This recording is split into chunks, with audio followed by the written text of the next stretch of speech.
Bonjour à tous. Je vois que la salle est comble. Ça me fait vraiment plaisir et c'est bien normal étant donné la chance qu'on a d'avoir Armistead Maupin avec nous. Armistead Maupin, c'est un grand honneur d'animer ce tête-à-tête avec vous. Et je vais faire un petit aparté, surtout qu'ayant vécu moi-même à San Francisco, j'ai pu mesurer l'impact que vous avez eu sur cette ville et l'impact que vous avez eu beaucoup plus largement sur la culture américaine. Vous êtes donc journaliste, feuilletoniste, romancier, icône de la communauté gay. On vous connaît pour les Chroniques de San Francisco, à partir de 1976, publié d'abord en feuilleton dans le San Francisco Chronicle, puis édité en livre. Et puis, on a eu un dernier livre il y a quelques années qui s'intitule Mon autre famille, Vos mémoires, un livre autobiographique qui regorge de plein de détails assez croustillants. C'est à la fois émouvant et très très drôle. Je voudrais peut-être commencer par vous demander quel a été le point de départ de l'écriture de ce livre autobiographique, de ces mémoires. Pourquoi vous raconter et raconter votre parcours?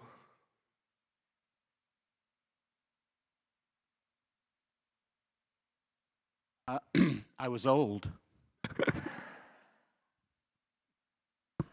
That's a Seemed good reason. like the right time. J'étais vieux et donc il m'a semblé que c'était le bon moment pour le faire. No, sorry, because we have a special prize. Maybe before we start, okay, we have a special prize for you, and someone have a little gift to give you.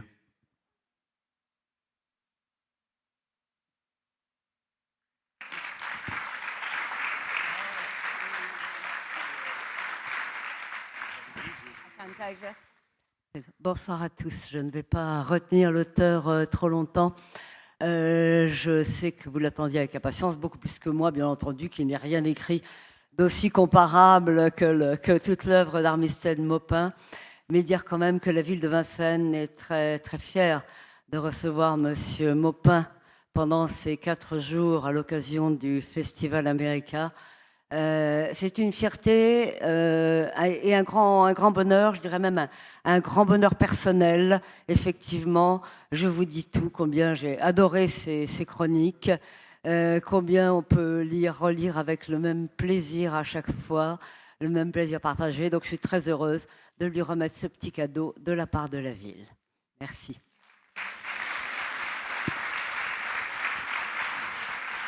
Can I open it?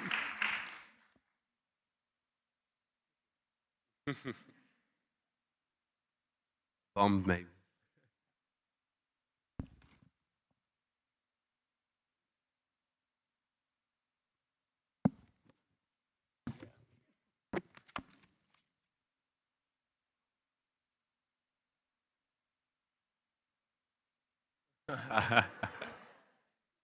C'est magnifique.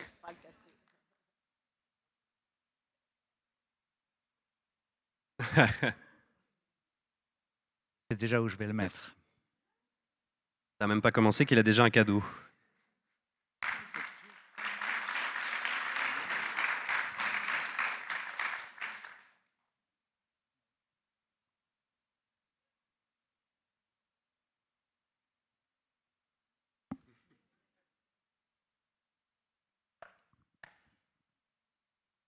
On rembobine.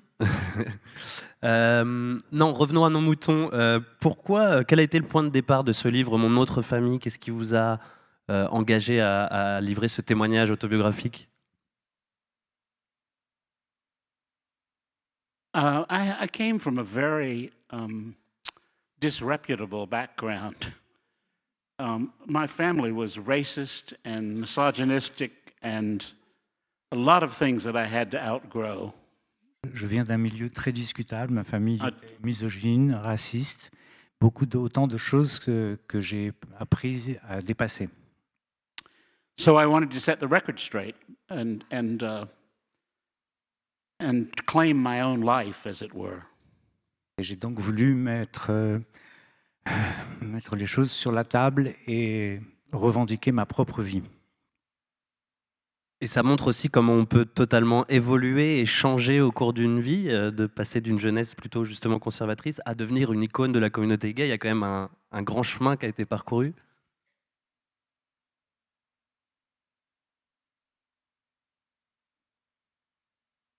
Yes, we.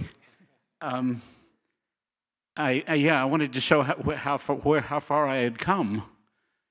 And it's interesting, the French translation, very wisely, is Mon autre famille, but it's a pun. The original title, Logical Family, was a pun on biological versus logical. C'est vrai que donc je suis venu de loin et je voudrais insister sur le fait que le titre original était un jeu de mots. Le titre original, c'est My Logical Family, qui joue sur le sous-jacent My Biological Family, que l'éditeur français n'a pas gardé, mais que M. Maupin a la gentillesse de trouver réussi.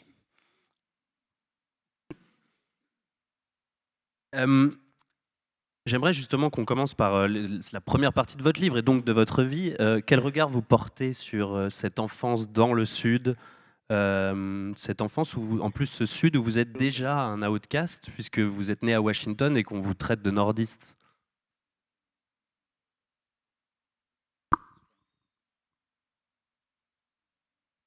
Yes, that's true. Yes, I was a Yankee because I had been born in Washington, D.C., even though my great-great-great-grandfather was a slave owner and fought in the Civil War for the South. But that's what children do. Et c'est vrai, j'ai été considéré comme un étranger parce que dans le Sud, j'ai été considéré comme un étranger comme un Yankee, parce que j'étais né à Washington, alors que j'ai pas compté les grands-pères, arrière-grand-père, avait lutté pendant la sécession du côté du Sud et qu'il avait été propriétaire d'esclaves. Comment vous vous accordiez justement, vous, en tant qu'enfant, parce qu'on vous en parlez beaucoup dans le livre, de ces traditions sudistes, de ce racisme, de ce côté conservateur qui vous entourait autour de vous toute votre enfance au final?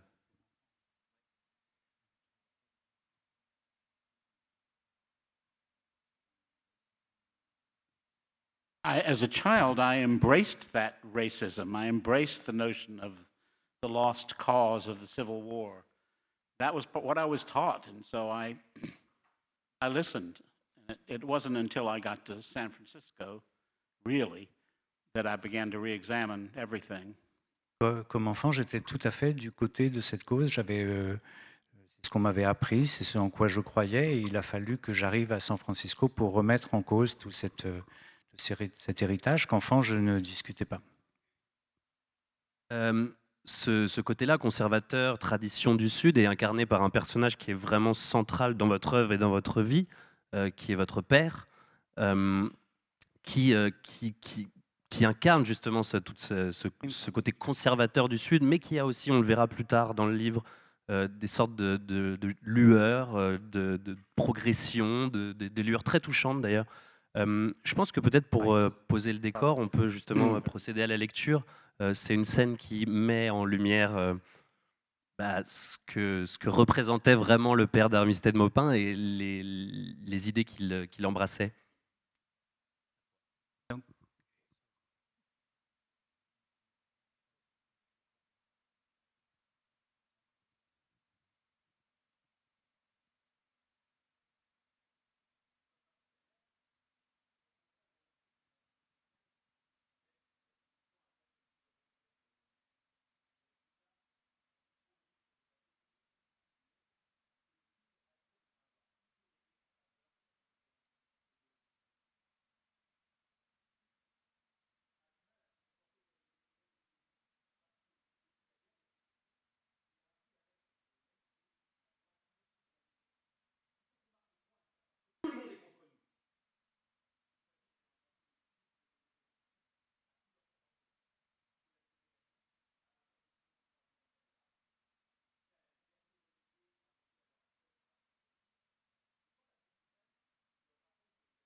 L'église de Christchurch n'avait jamais complètement exclu les Noirs de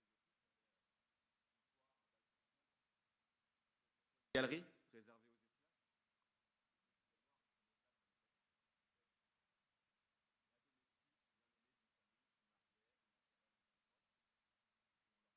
Jamais de communier devant le Père.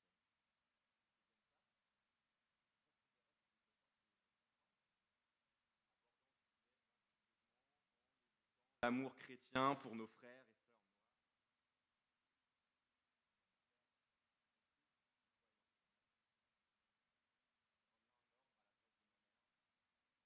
On décampe tout de suite. Ma mère fut aussi déconcertée. Yana, bon sang, pas question de rester ici à écouter ces conneries.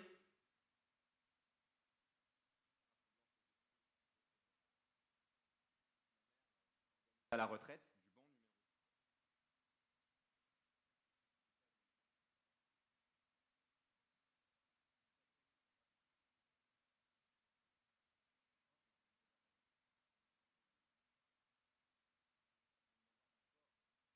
Mon père pouvait avoir raison à ce sujet.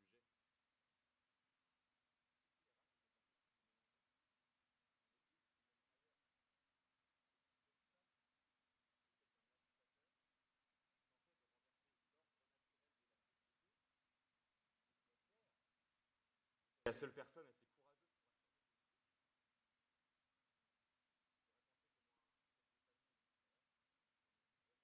pour furent les seuls à quitter l'église.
Lors de l'enterrement de son père, quelques 20 ans plus tôt.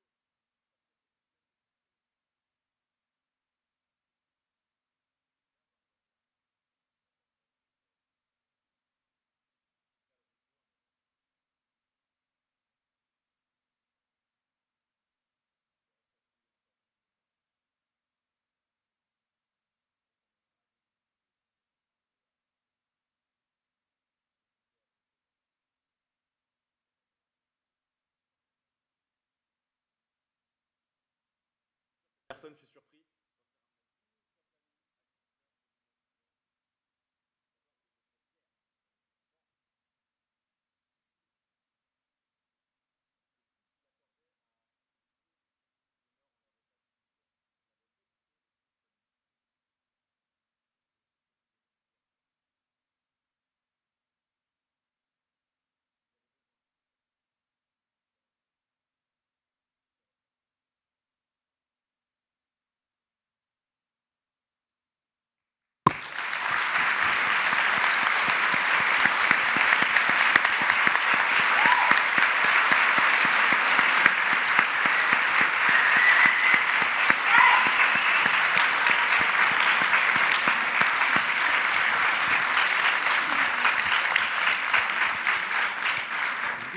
Merci beaucoup. Ça témoigne assez bien déjà votre père qui est une figure centrale de votre livre et de votre vie, mais ça témoigne assez bien de son côté à la fois très borné, conservateur, anticommuniste, raciste, mais il a aussi parfois des lueurs assez attachantes, une forme de fierté, et c'est un personnage qui fait un parfait, c'est une personne qui fait un parfait personnage de roman, non, votre père?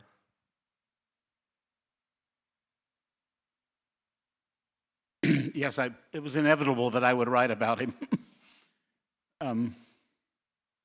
I loved him very much, and I took my husband to meet him when he was dying. For the first time, he met Chris. And as Chris drove us around town in Raleigh. And at the end of it, he pulled Chris aside and said, "Take care of that boy, you hear?"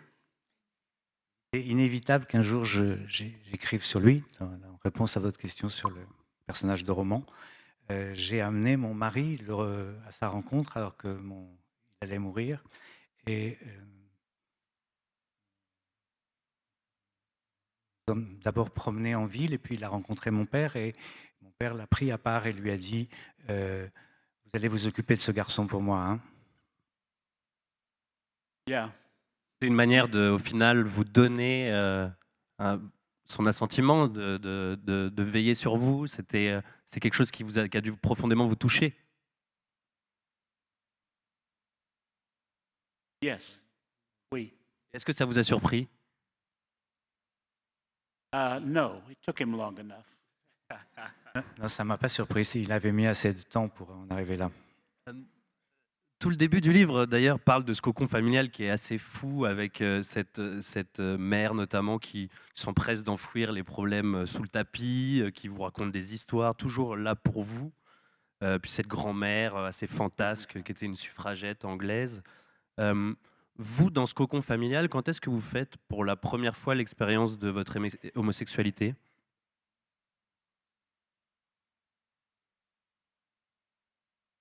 I think I was 13, fairly early on. Yeah, 13. 13 ans, vous avez. Et comment As vous soon avez... as I could, as I could get it up. That's the perfect answer, no problem. That was.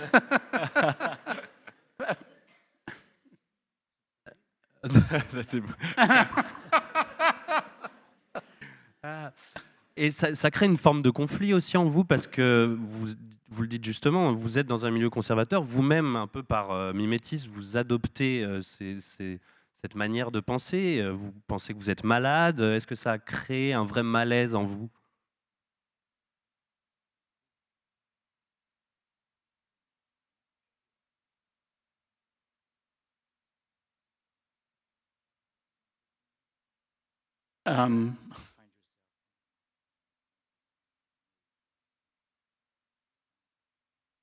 I knew very well that I would have to hide it to the best of my ability.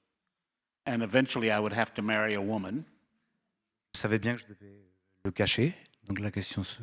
I remember taking note of the fact that my father married when he was 27, and so that's what I would have to do, have a wife by 27. Je savais que je devrais finir par épouser une femme et mon père s'étant marié à l'âge de 27 ans, je savais que c'est le destin qui m'attendait. Et puis au milieu de ça, il y a quelque chose qu'on sent très fort chez vous, c'est ce besoin d'écrire, ou en tout cas de fabriquer des histoires. Vous écrivez pour conjurer vos cauchemars, vous écrivez, vous faites des petits feuilletons dans votre tête avant de vous endormir. Et puis il y a cette première expérience d'écriture. Est-ce que vous pouvez nous raconter? Tout commence par une lettre, c'est assez touchant et drôle à la fois dans votre livre. Yes, when I was, what was it, 6 years old? Maybe younger, no, 6 years old, I think. A little girl fell down a well in California, and it became a massive media event so that everybody in America knew about it. Quand j'avais 6 ans, une petite fille est tombée dans un puits. Et c'est devenu une espèce de phénomène médiatique, c'est-à-dire tous les journaux en ont parlé. And I felt so bad for the little girl that I wanted to write her a letter. I'm not sure how I thought she was going to receive it, but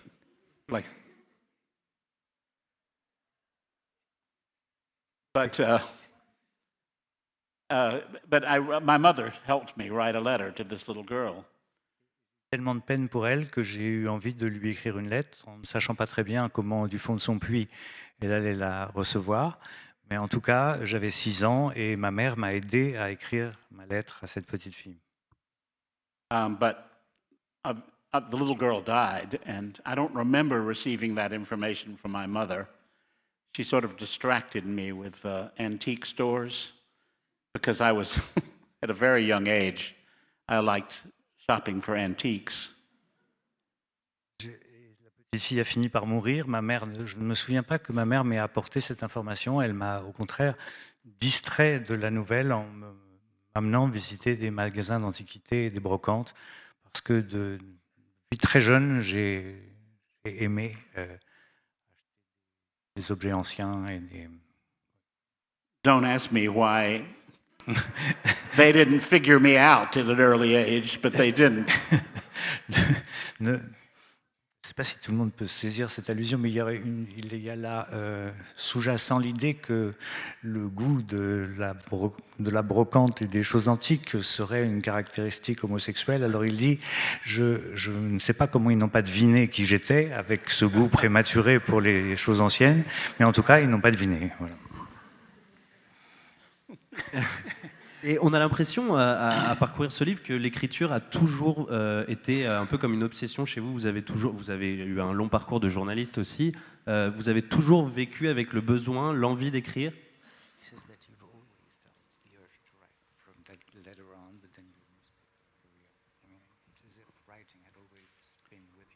I was a storyteller at a very young age. I made my fellow Boy Scouts sit down around the campfire and listen to stories, ghost stories. That you made up? Sometimes. J'ai toujours été un conteur. Quand j'étais scout, comment ça s'appelle, mes camarades de scoutisme s'asseyaient autour de moi et je leur racontais des histoires. J'ai intercalé la question de savoir si c'était des histoires qu'il inventait et pas nécessairement, mais en tout cas il les racontait. Et à quel moment vous avez pris conscience, ou en tout cas vous avez senti que vous ne pouviez plus, comme vous le dites dans le livre, vivre dans le placard, que c'était devenu trop insupportable? Est-ce que ça coïncide avec l'arrivée à San Francisco ou c'était avant?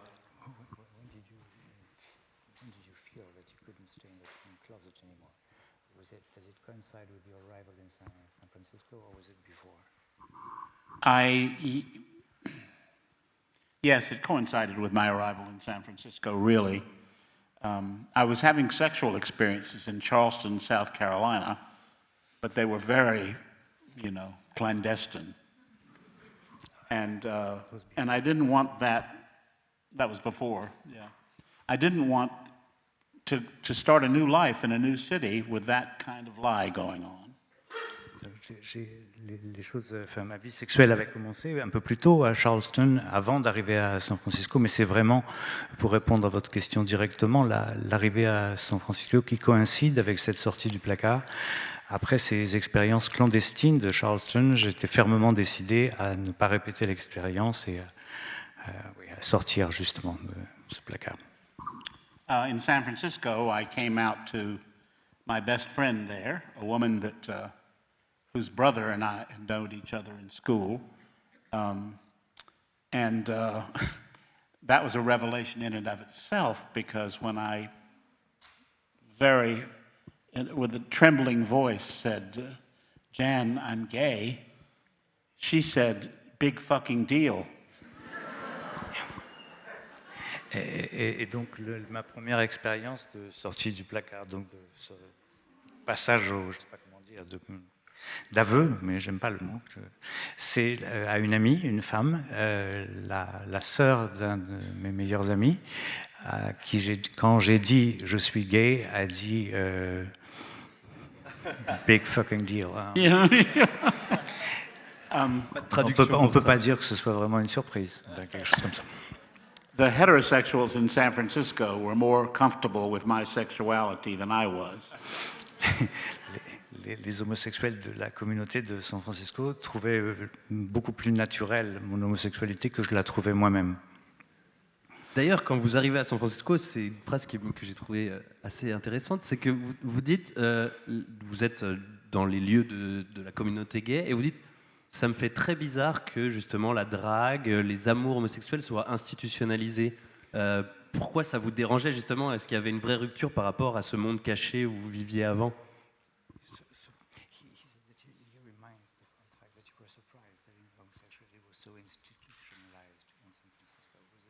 Because of the past, I mean, did it disturb you as a consequence of the fact that it had been hidden where you came from?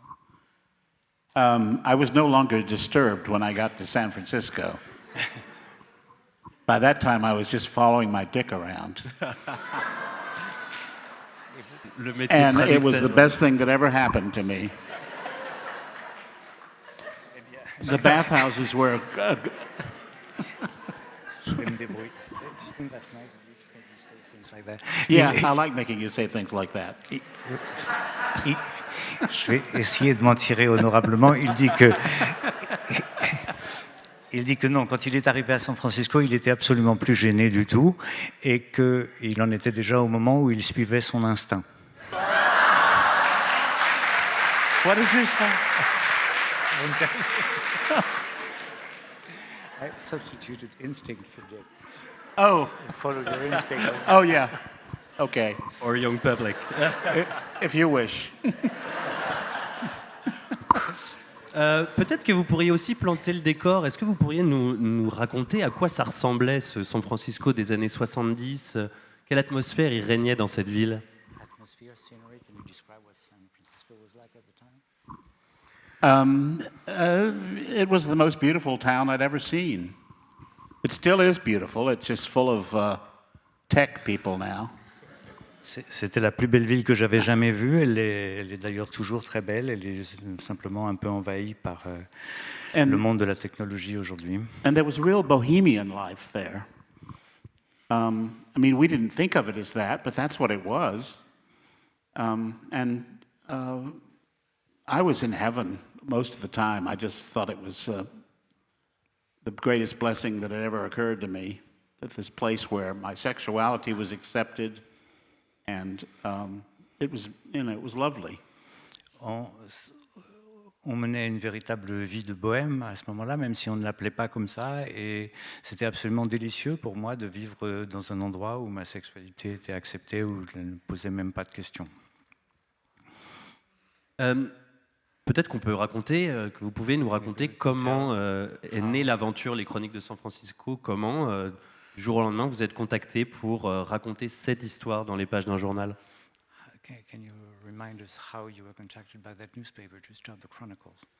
I started writing for a weekly newspaper in San Francisco, and I was trying to write a story about the Marina Safeway and the very heterosexual phenomenon of cruising on Wednesday nights at the grocery store. What was the marine thing that I didn't... Marina Safeway. Where is that? It's a Safeway and it's in the marina. C'est supermarket, non? Donc, j'ai... It's also my drag name. Is it? Non,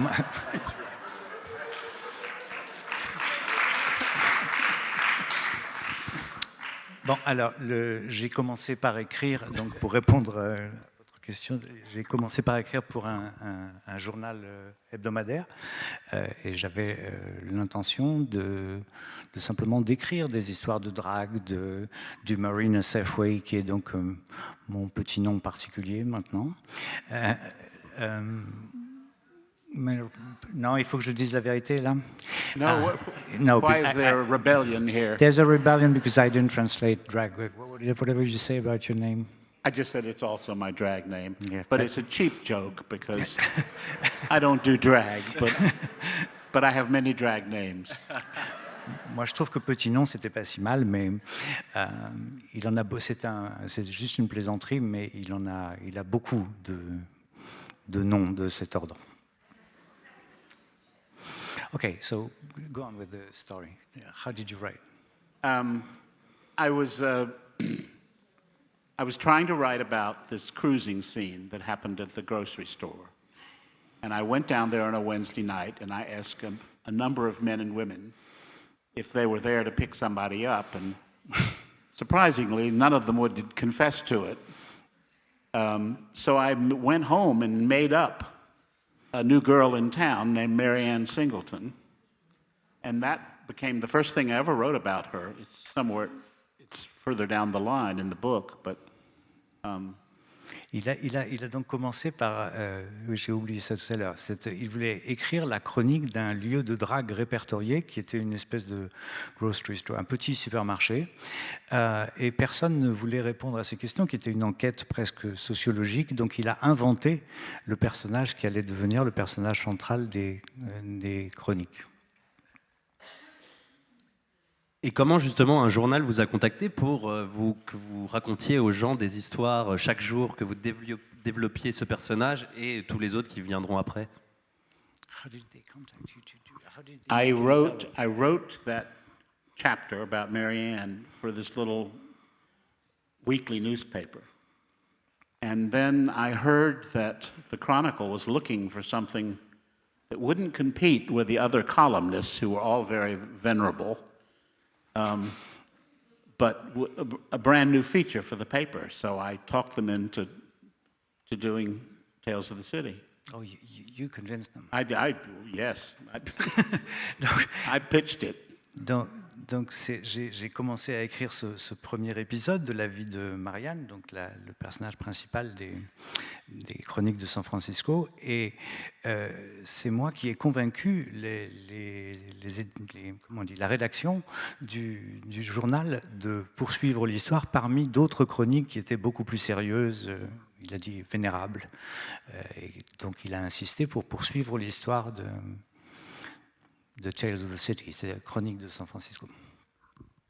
They gave me, they insisted on naming it themselves. And so they gave me 5 names, like the San Francisco Story. I can't remember what the other ones were, but I settled on Tales of the City because it sounded vaguely Dickensian. Ouais, true. Donc, on lui a proposé 4 ou 5 titres pour sa chronique, et il a choisi Tales of the City, qui est donc la traduction le titre original des Chroniques de San Francisco, parce que ça lui faisait penser à Dickens. And then I had to write the goddamn thing. Et après avoir trouvé le titre, il a bien fallu que je me 5 mette... days a week, you know, come hell or high water. It came out every day? Yeah, it came out every day. Oui, parce que 5 jours par semaine, 800 mots par épisode, on n'a pas le temps. Comment vous écriviez? C'était vraiment tout ce qui vous traversait par l'esprit, on n'a pas le temps de réfléchir. How did you do that? You never had time to think. You just wrote everything that came to your mind. I did write everything. Wait. It was sort of. I wish I could do it now. I can't come anywhere close to that now. J'aimerais pouvoir le faire encore aujourd'hui. Je suis très loin. Enfin, ce serait vraiment très difficile aujourd'hui de faire la même chose. Oui. But the panic helped, as all writers know, and that was the main thing that drove me. And I would go out at night and Find stories. Donc and often tell them to the women in the people department back at the Chronicle. They still are horrified by the things I told them, but I had no shame by that time, none whatsoever. At that time. You mean you do now? No. At that time. C'est la panique, hein, le sentiment d'urgence justement qui me permettait d'écrire aussi vite, et puis c'était alimenté par mes sorties du soir, et je prenais l'habitude d'aller raconter aux autres personnes qui travaillaient au journal, aux femmes qui travaillaient au journal, les histoires que j'allais ensuite utiliser. Je n'avais aucune honte à cette époque. And the stories just began to bloom as soon as I was writing them and out in the world and letting it happen to me. I got picked up one night by a guy at a bar in the Castro who was attracted to my shoes. Weejuns. I don't think if you know what Weejuns are, but penny loafers. Yeah, they're very preppy looking shoes, and that was erotic to this man. And he took me back to his house, and I found out exactly how much he loved the shoes because he had pictures of Weejuns all over his walls. Donc, on a assisté à une interaction entre les chroniques que j'écrivais et puis ma vie. Je me souviens par exemple d'avoir été dragué par un monsieur qui s'intéressait beaucoup à mes chaussures. Alors moi, je ne connais pas ce mot. J'ai vu que certaines personnes avaient des idées. Oui, mais ça, il a l'air de dire quelque chose quand même de très conventionnel. Enfin, il a dit preppy. Bon, des mocassins, si vous voulez, mais pas le genre décontracté, puisque justement... Are we having a rumble here about shoes? Yes, no, because I was asking for help. Oh. Et donc, je me suis rendu compte que son goût érotique pour mes chaussures était confirmé par le fait que ces murs étaient tapissés de représentations des mêmes mocassins. And it turned out that this guy was the night clerk at the Huntington Hotel in San Francisco, and that was the last hotel in the city that would shine your shoes if you put them outside the door at night.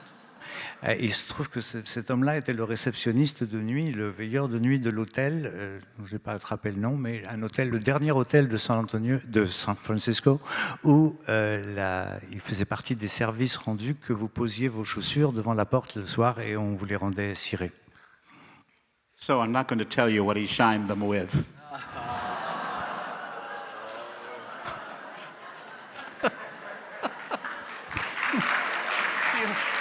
They heard. Alors, vous allez traduire ou pas? Bah oui. Ah, il faut. Ça, je peux le faire, c'est facile. Il ne vous dira pas ce qu'il utilisait pour faire briller les chaussures. Ce qu'il faut dire quand même, c'est que le San Francisco Chronicle, c'est quand même un journal assez familial, assez tradit. Et donc, vous commencez par écrire des histoires avec des personnages assez traditionnels, assez classiques, et ça devient très rapidement de plus en plus gai. Vous permettez justement de mettre en visibilité énormément de questions qui aujourd'hui sont étonnamment d'actualité. Et vous les mettiez déjà en avant à l'époque. Il faut quand même beaucoup d'audace pour faire ça. Vous ne preniez pas des petits commentaires de votre rédacteur en chef qui disait alors ça, on ne va pas pouvoir le mettre?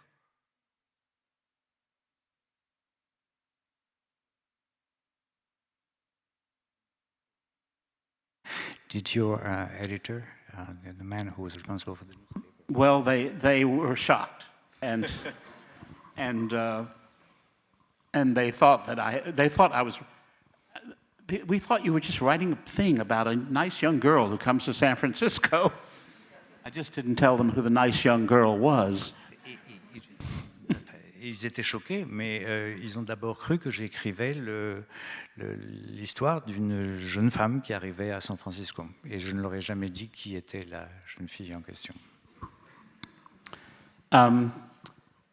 They made a chart that was placed in the managing editor's office for all the new characters that were introduced to Tales of the City. And one column said homosexual, and the other column said heterosexual.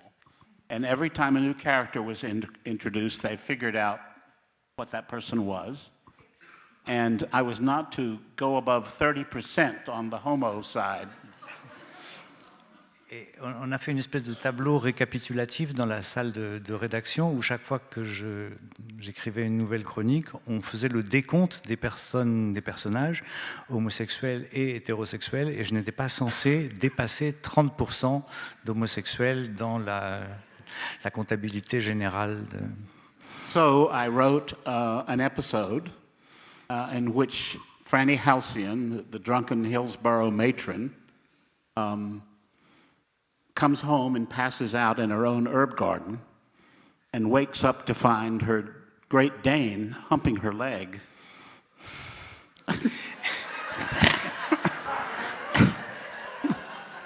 You can do it. J'ai donc écrit un épisode où Fanny, you said your name? Franny est en train de s'occuper de son jardin d'herbes aromatiques et dont qui subit les assauts de son danois, son chien danois. And I made them put the dog in the heterosexual column. Et donc, je leur ai demandé de mettre le grand chien danois dans la colonne des hétérosexuels. I had fun every day. Je m'amusais tous les jours. Yeah.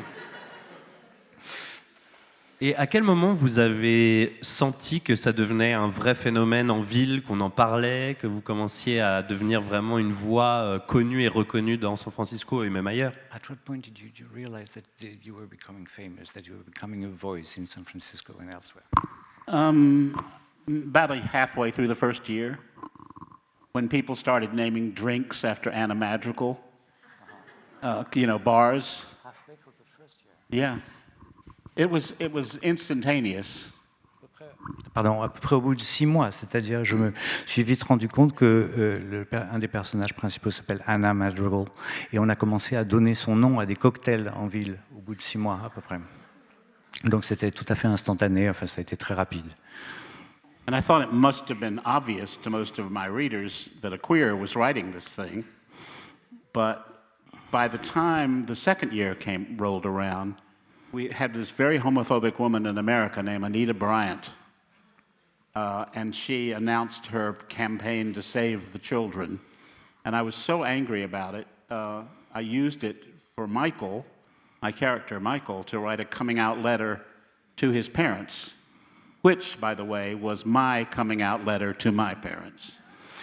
Donc il me semblait évident que le lectorat avait parfaitement compris qui était à l'origine de ces chroniques.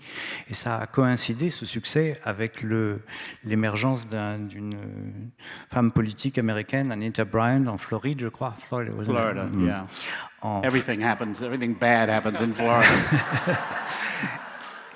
Et Anita Bryant a lancé une campagne qui s'appelait Sauvons nos enfants. Et ça a été donc l'occasion d'une chronique dans laquelle Michael, un autre des personnages principaux des chroniques, fait sa lettre de sortie du placard à sa mère, une très belle lettre, je peux vous dire. Et cette lettre, c'est celle que moi j'avais écrite à ma mère pour lui parler de moi.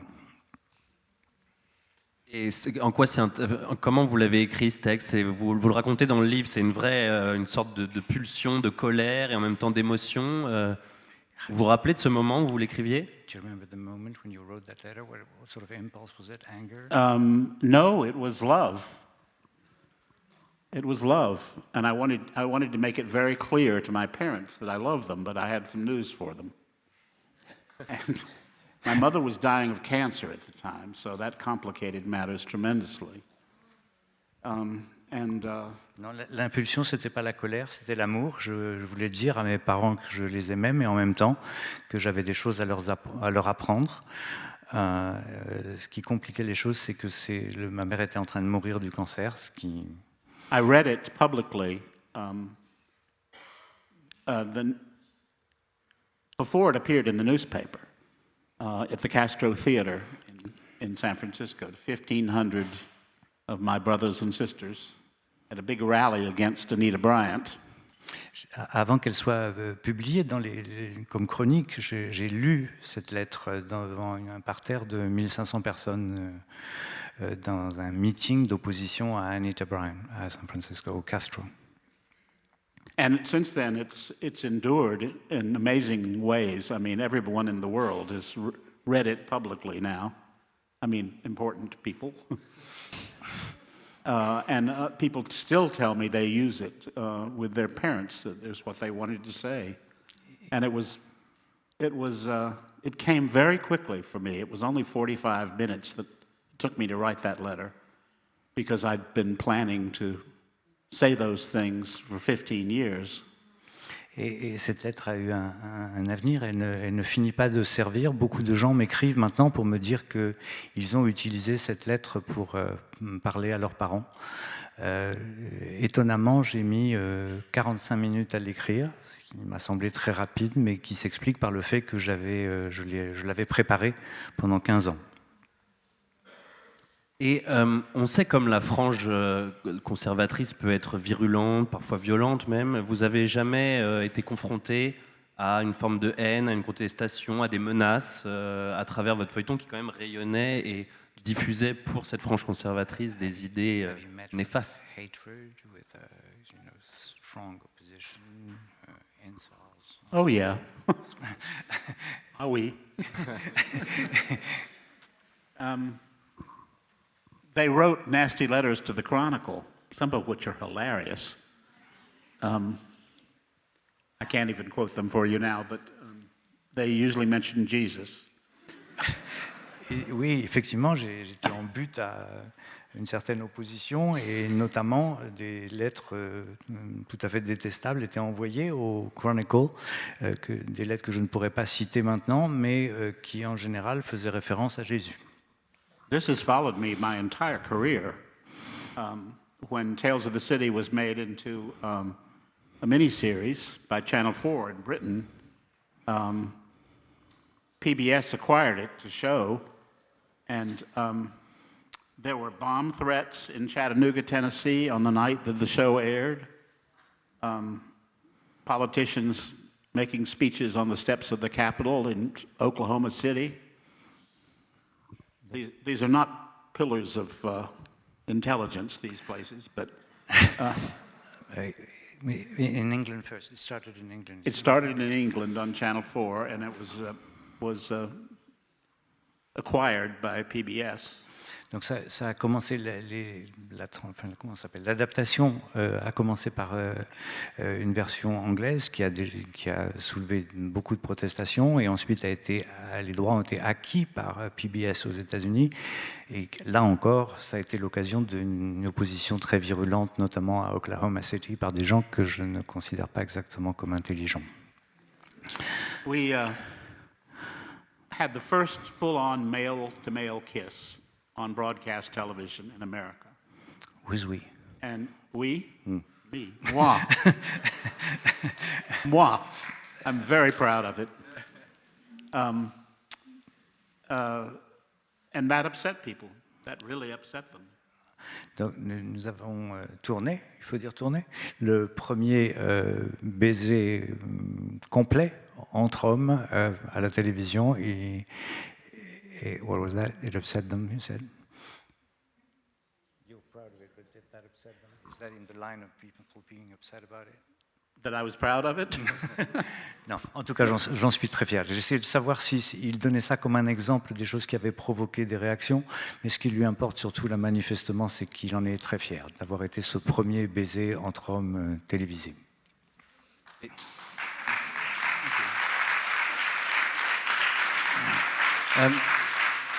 Et ce qui est assez amusant, c'est que ça provoquait aussi certaines critiques de la part même de la communauté gay, puisqu'en révélant les secrets, les endroits, les habitudes, certaines personnes étaient démasquées et vous avez plus ou moins sorti des gens du placard. Comment vous réagissiez à ça quand on vous disait ça?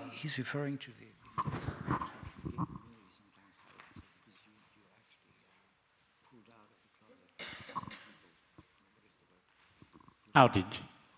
He's referring to reactions inside the gay community. Not many. Not many. Pas beaucoup. Not many. Not enough to matter. Pas assez pour que ça ait de l'importance. Vous avez au fur et à mesure vous en parlez plusieurs fois dans le livre, développé une forme de justement de, je ne sais plus si le terme c'est haine, mais de dégoût pour ce placard. Est-ce que c'est à force d'avoir croisé trop de gens qui ne pouvaient pas vivre leur vie comme ils l'entendaient? Est-ce que c'est devenu vraiment un ennemi à abattre pour vous?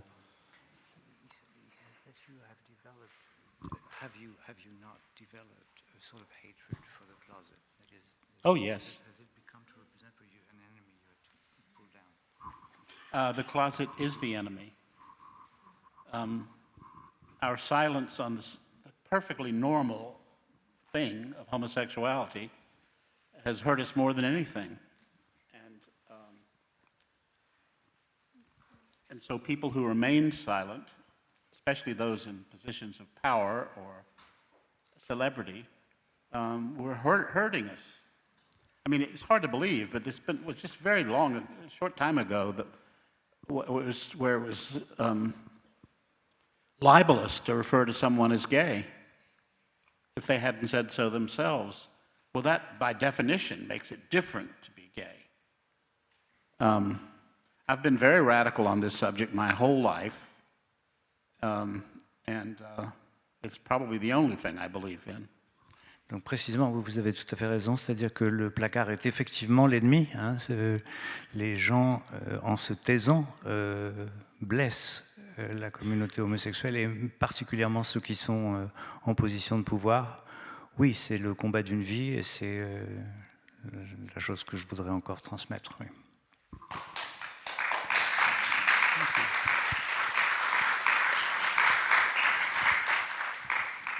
Et vous parlez beaucoup justement à la sortie du livre, vous parliez beaucoup du contexte de Trump, de Trump au pouvoir. Il y a eu énormément d'avancées sociétales sur le sujet, mais quels sont les combats qui restent à mener pour vous, notamment aux États-Unis?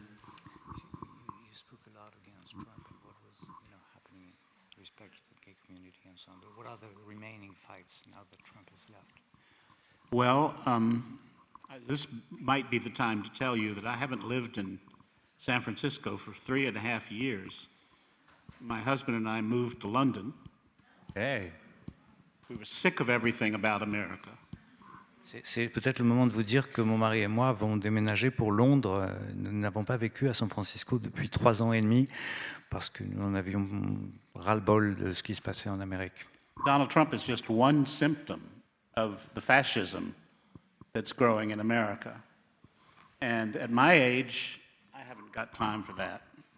Il dit que Trump n'est qu'un symptôme du fascisme ambiant aux États-Unis et qu'à son âge, enfin à mon âge, donc on n'a plus le temps de devoir s'opposer à ces choses. Et dernière question, parce que je vois qu'on est pressé par le temps. Est-ce que vous continuez à écrire? Est-ce que vous avez des choses dans vos tiroirs? Racontez-nous un peu. On en meurt d'impatience. My least favorite question.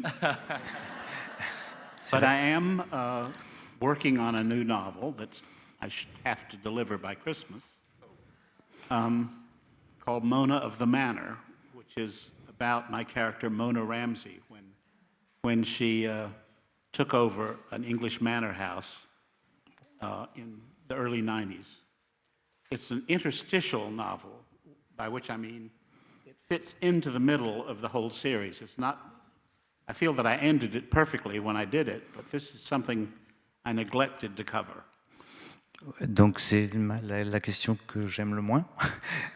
Mais oui, j'ai un roman en route que je dois rendre d'ici Noël et qui, pour l'instant, je me méfie un peu des traductions de titres, mais s'appellera Mona du manoir et qui vient se placer au milieu des chroniques. C'est-à-dire que j'avais l'impression d'avoir terminé, mais ça, il a dit interstitiel. C'est un roman interstitiel au sens où il se passe à un moment entre différentes chroniques qu'on a déjà lues.